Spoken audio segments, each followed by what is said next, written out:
Most people believed they already knew how the story of the British monarchy would end. King Charles would reign, Prince William would one day inherit the throne, and Catherine would stand faithfully beside him, just as royal tradition had always demanded. It seemed simple, predictable, untouchable. But according to long-circulating royal speculation, one quiet evening behind the walls of Buckingham Palace, everything may have changed. It wasn't a public announcement. There were no television cameras, no cheering crowds, no official statement from the palace.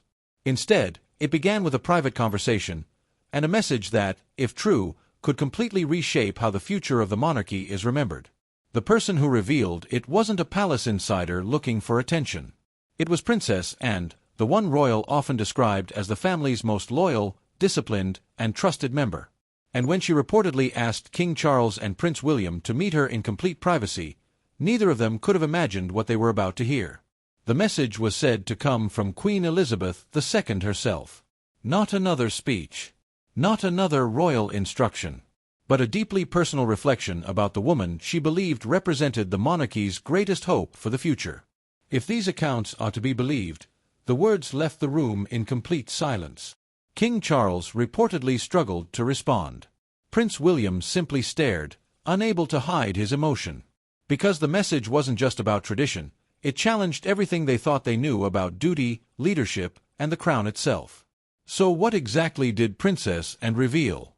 Why has this alleged message continued to spark debate among royal watchers?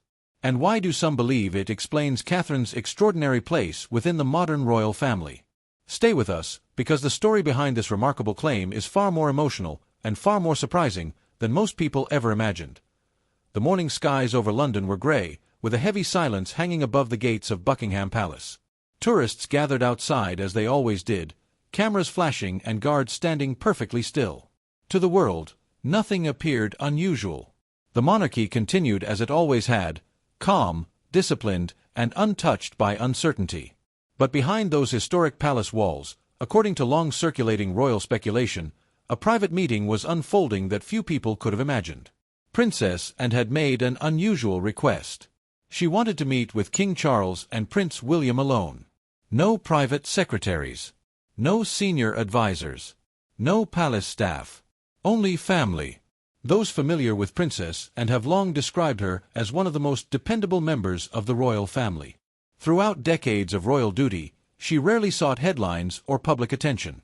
While others often found themselves surrounded by controversy, and quietly carried out hundreds of engagements every year, earning a reputation for discipline, loyalty, and discretion. That is precisely why this alleged meeting has fascinated royal followers for so long. According to the story, Anne entered the room carrying nothing more than a worn leather folder. It wasn't decorated with royal symbols or official seals. Yet those inside reportedly understood that whatever rested inside carried enormous emotional weight. King Charles arrived moments later. The responsibilities of the crown had changed him. Since succeeding Queen Elizabeth II, every decision had been examined by the public, the media, and even members of his own family. The weight of history rested on his shoulders, and despite years preparing for the role, the expectations remained overwhelming. Prince William followed quietly behind. Unlike his father, William represented the monarchy's future. Polls had consistently shown him among the most popular members of the royal family, and alongside Catherine, he was often viewed as the face of a modern monarchy. Yet with popularity came enormous pressure. Every appearance, every speech, and every family decision seemed to carry greater significance than ever before. As the heavy wooden doors closed behind them, silence filled the room. Princess Anne waited until everyone had taken their seats before placing the folder gently onto the polished table. For several long moments, nobody spoke. According to the story, Anne finally broke the silence. "There is something Mother wanted you both to understand." The room remained perfectly still. Anne slowly opened the folder and carefully unfolded what was described as a handwritten message attributed to Queen Elizabeth II. Whether such a message ever existed has never been publicly verified, but the story has continued circulating among royal commentators because of what it supposedly contained.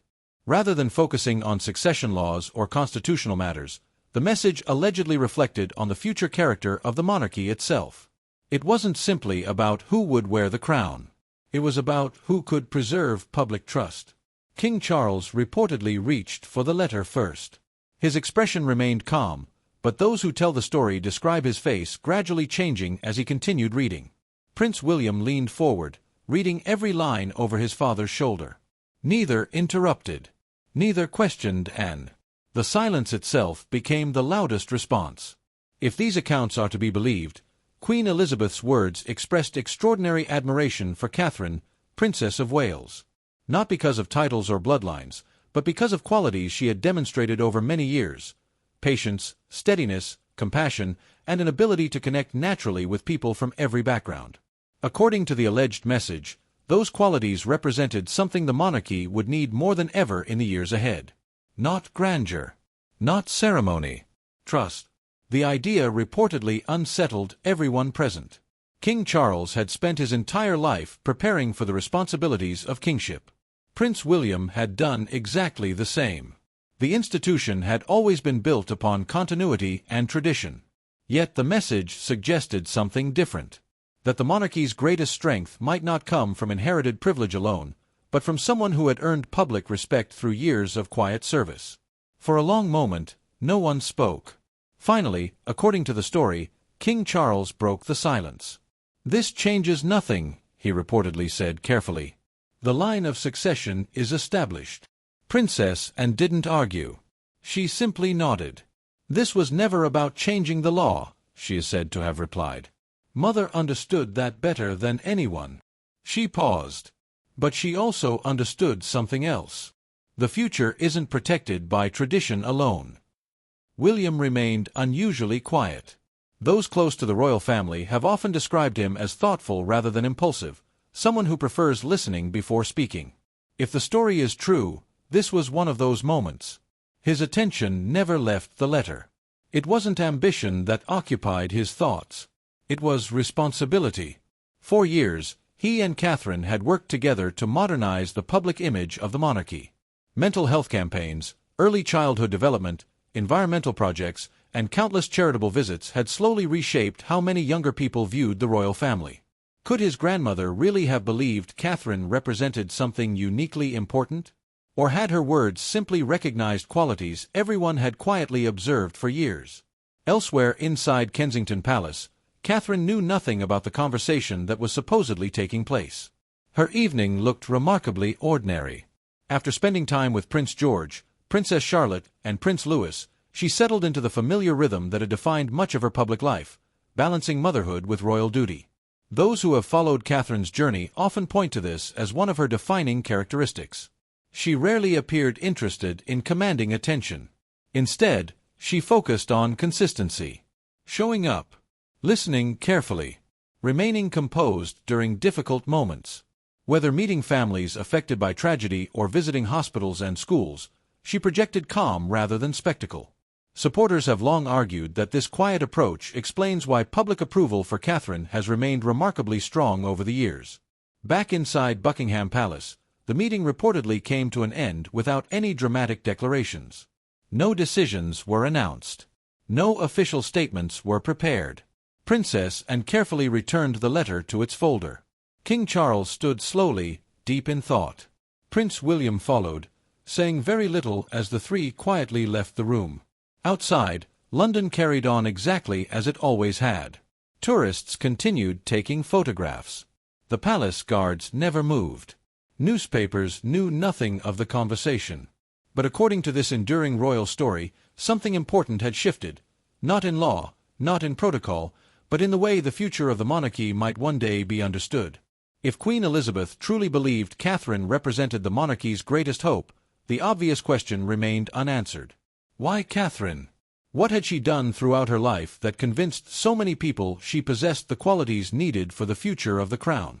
The answer, according to those who support this remarkable narrative, begins long before she ever met Prince William, and what happened next may explain why Catherine's story continues to capture the world's attention decades later. If Princess Anne's alleged revelation truly reflected Queen Elizabeth II's private thoughts, then one question immediately overshadowed every other. Why Catherine? Why would the late Queen, after witnessing decades of constitutional change, political transitions, and royal crises, reportedly place such extraordinary confidence in someone who wasn't born into royalty? According to those who support this long-circulating royal narrative, the answer had nothing to do with titles. It had everything to do with trust. As the years following Queen Elizabeth II's passing unfolded, the monarchy entered one of the most uncertain periods in its modern history. While King Charles officially became sovereign without question, public confidence in the institution itself appeared increasingly divided. Across Britain and many Commonwealth nations, debates about the monarchy's future became more frequent than they had been in decades. Younger generations questioned whether the institution still reflected modern society. Critics argued that centuries-old traditions needed reform. Even loyal supporters admitted that maintaining public confidence would require more than ceremonies, crowns, and palace balconies. The monarchy needed people the public genuinely believed in. And throughout countless opinion polls, public appearances, and charitable engagements, one royal consistently attracted admiration from supporters across political and generational lines: Catherine. Unlike many public figures, Catherine's popularity wasn't built on dramatic speeches or controversial interviews. Instead, it grew quietly, year after year, engagement after engagement. Without demanding attention, she slowly became one of the royal family's most respected members. According to the speculative story, this was exactly what Queen Elizabeth had noticed. Not someone seeking influence, but someone earning it naturally. As rumors surrounding Anne's alleged meeting quietly spread among royal commentators and online communities, debate intensified. Some dismissed the story entirely. Others argued that even if such a message had existed, constitutional reality would remain unchanged. Britain had clear succession laws, and no personal opinion, regardless of who expressed it, could rewrite centuries of legal tradition. Yet many supporters viewed the alleged message differently. They believed it wasn't discussing legal succession at all. It was discussing leadership. And leadership, they argued, wasn't always determined by birth. It was demonstrated through character. As discussions continued, many royal followers began looking more closely at Catherine's life before she ever entered the royal family. What they found surprised many people unfamiliar with her story. Catherine Elizabeth Middleton wasn't raised inside palaces or surrounded by royal privilege. She was born on January 9, 1982, in Reading, Berkshire, into a close-knit family whose success came through determination rather than inherited status. Her father worked in aviation.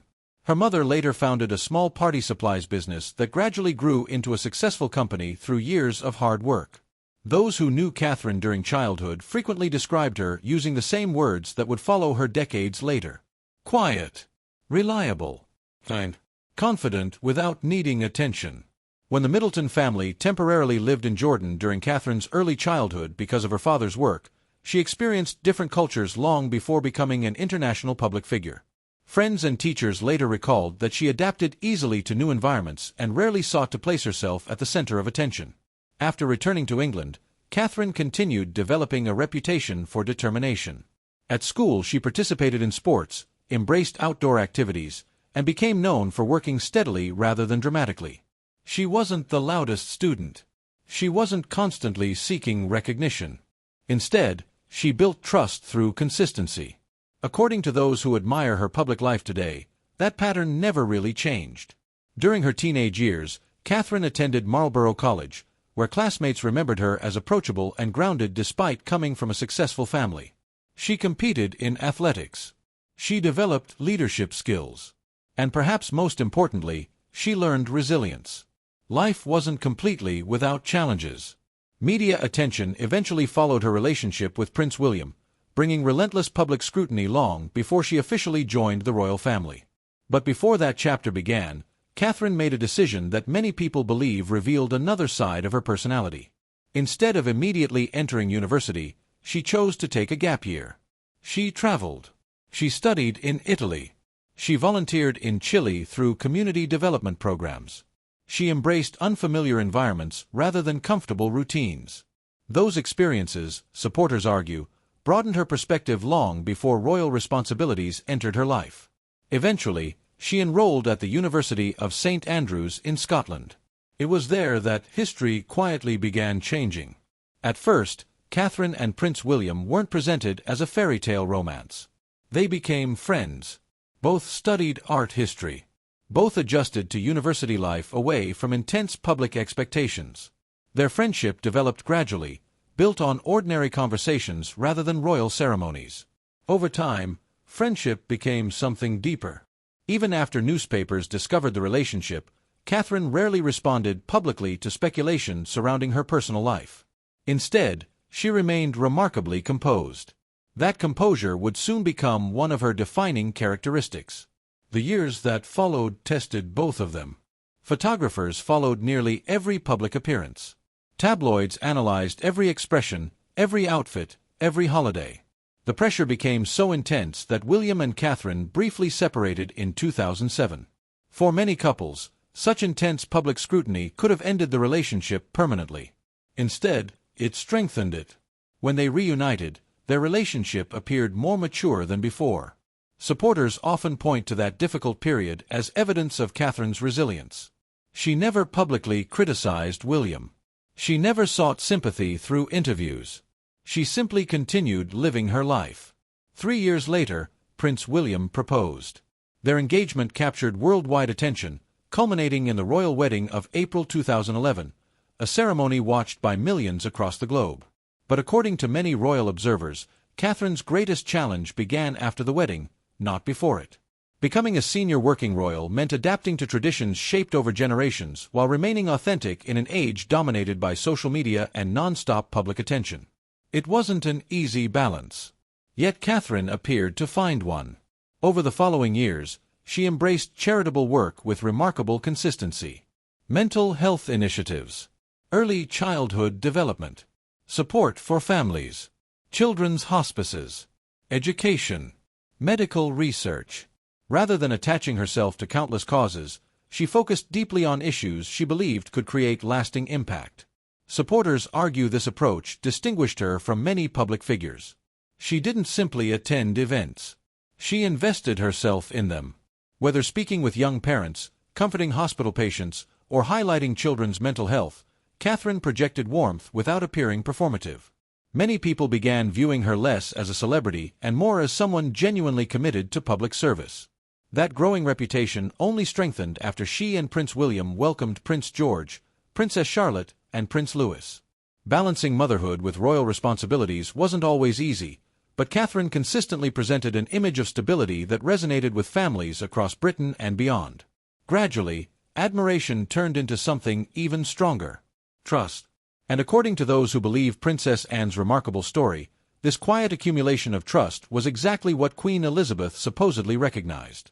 Not someone chasing influence. Someone who inspired confidence simply by being herself. But as public admiration for Catherine continued growing, another question quietly emerged behind palace walls. How would Prince William truly feel if people began suggesting that his wife, not he, represented the monarchy's greatest hope? For the future king, that question would prove far more personal than constitutional, and according to this extraordinary story, his response would surprise almost everyone. As speculation surrounding Princess Anne's alleged revelation continued to circulate among royal commentators, the focus gradually shifted away from the supposed message itself and toward the people it affected most. One question seemed impossible to ignore. How would Prince William respond if the woman he loved was increasingly described as the monarchy's greatest hope? According to this speculative narrative, the answer wasn't resentment. It was reflection. For William, the monarchy had never been simply a title waiting in the future. Since childhood, every stage of his life had been shaped by duty. He had watched the extraordinary dedication of his grandmother, experienced the unimaginable loss of his mother, and spent decades preparing for responsibilities few people could truly understand. Becoming king had never been about personal ambition. It had always been about service.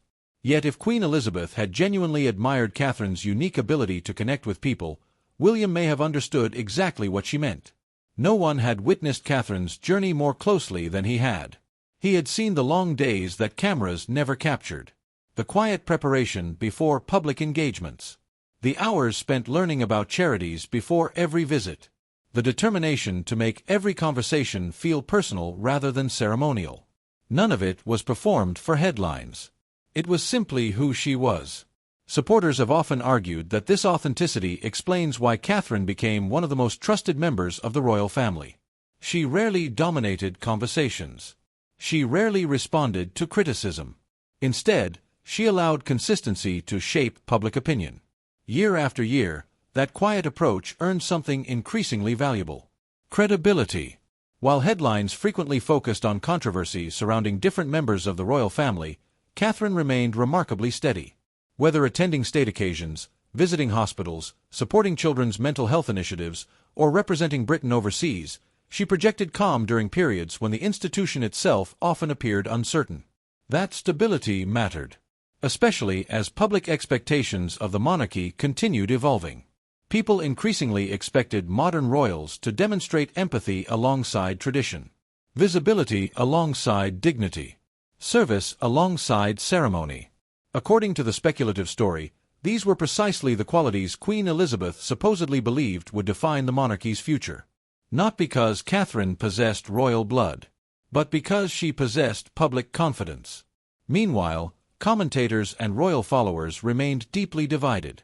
Some rejected the entire story, pointing out that there has never been verified evidence of Queen Elizabeth leaving behind any private instruction declaring Catherine the future of the monarchy.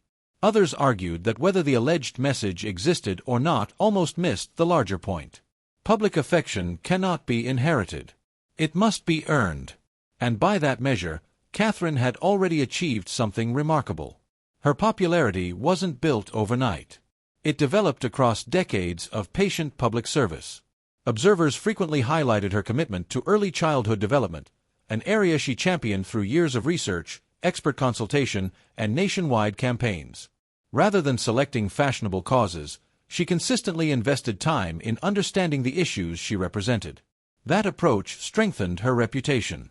People increasingly viewed her not simply as a royal figure, but as someone sincerely committed to improving lives. For many supporters, this was exactly the kind of leadership modern institutions required. Leadership grounded in listening rather than commanding, in compassion rather than spectacle. Eventually, according to the speculative account, Catherine herself became aware of discussions surrounding the alleged message. She understood why people were asking questions. She recognized the emotion behind them. Yet those who tell the story insist that her reaction surprised almost everyone. She didn't rush to embrace the attention. She didn't describe herself as uniquely qualified. Nor did she allow speculation to create division within the family. Instead, she reportedly responded with characteristic caution. If there was ever a greater responsibility waiting in the future, she believed it should never come at the expense of family unity. Duty mattered, but so did loyalty. Supporters interpreted that response as further evidence of the very qualities people admired most: humility, patience, perspective. According to the story, even King Charles reportedly recognized the importance of preserving harmony above personal ambition. Although constitutional roles remained completely unchanged, the conversation surrounding Catherine's influence continued growing. Not because of legal authority, because of moral authority. There is an important distinction. One comes from institutions. The other comes from trust. Throughout modern history, monarchies have survived not simply through laws, but through public confidence. Without that confidence, tradition alone struggles to endure. Whether or not Princess Anne ever revealed such a message, many observers agree on one point. The monarchy today faces challenges very different from those Queen Elizabeth inherited decades earlier. Media scrutiny has intensified. Public expectations have evolved. Every appearance is analyzed within seconds across the world. Every decision generates instant debate. In that environment, character matters as much as ceremony, perhaps even more.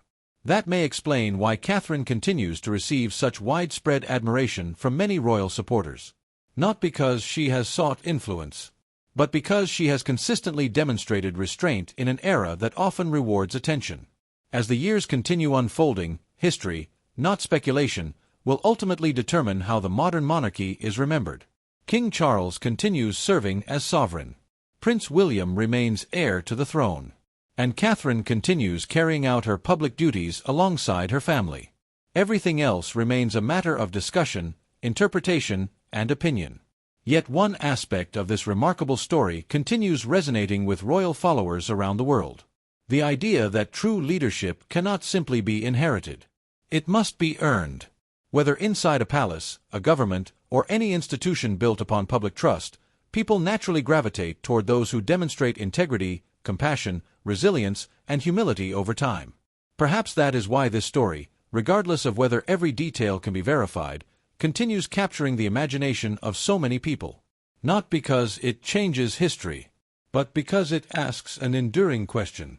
What truly makes someone worthy of leading? Is it birth, tradition, authority, or is it the quiet example set every day through service to others? That question remains unanswered. And perhaps that is exactly why conversations surrounding Catherine, the future of the monarchy, and Queen Elizabeth's lasting legacy continue to fascinate royal watchers across the world. If you enjoyed this exploration of one of the royal family's most talked-about stories, we'd love to hear your perspective. Do you think Catherine's quiet approach to public service has helped strengthen the monarchy's image? How do you interpret the enduring popularity of stories like this? Share your thoughts in the comments below. If you enjoyed this video, don't forget to like, subscribe, and turn on notifications for more thoughtful discussions about royal history, public figures, and the stories that continue to spark conversation around the world. Thanks for watching, and we'll see you in the next video.